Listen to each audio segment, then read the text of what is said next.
Hey, everybody. Welcome to the Soul Rehab Project. This is Sarah Saxby. This is the podcast where we talk about truth because everything we have known up until this point has been a lie. In today's episode, I want to talk about the three types of people that are out there today.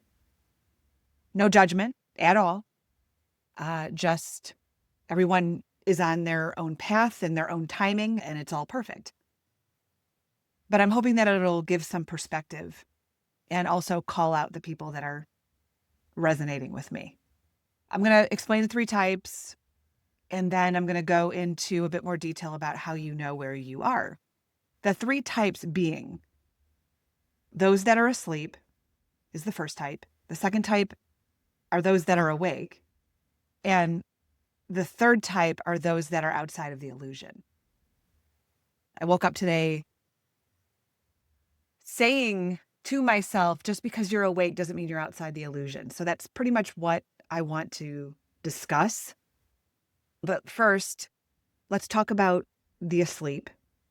And those are the people that do not question anything. They go about their day, going to work, running their errands. They don't question authority. They don't question what's going on in the world. They look for outside entities to protect them, to save them. They wait for maybe some new leader will save me. Their days are pretty much the same. They're asleep.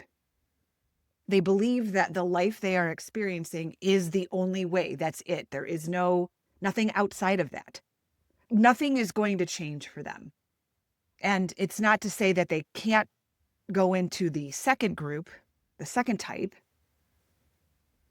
which they will, because everyone will get there eventually. And when I say everyone, I mean people with actual souls, not those that are just on repeat, right? But those that are here to make a correction. Their soul is here to make a correction. Everybody can be more awake, and you're on your own timeline. The second type are those that are awake. And this is the most widely used description of people I've heard. And I realize from experience, I'm speaking from experience, awake is a great way to say it because we started to awaken. We've always been awakening. There's always been people who are more awake than others, who see things that other people don't. You can look at a family member and you see that the person they're with is horrendous, but they don't see it. So you're more awake than that person in that regard. So there's all kinds of levels of being awake. But the thing that came to me was that just because you're awake doesn't mean you're outside the illusion. So awakening can mean a lot of things.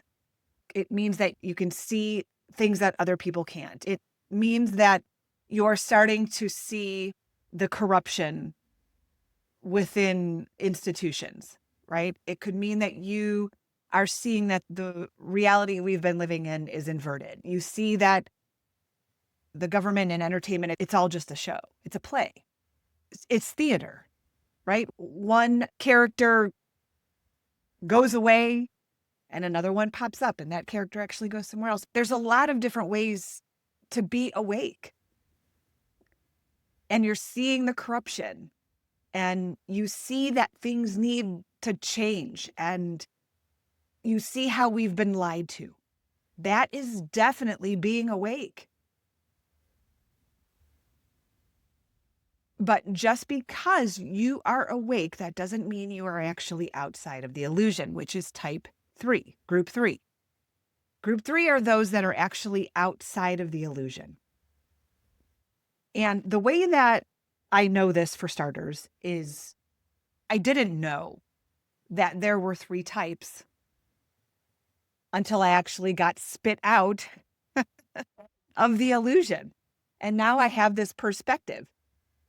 And I can see now how I thought I was awake just because I started to see all these insane things that are going on in our world. And I realized that it's all backwards, that we've been living in this backwards reality. But it wasn't until I got out of the illusion that I started to see things in a way that I've never seen them before. And I'm telling you, there is a big difference between being awake and being outside the illusion. I know there's a lot of people that feel that they are outside of it, and I can see it because they've reached out to me or I've had conversations with them, and I'm grateful for those people because they've given me the perspective.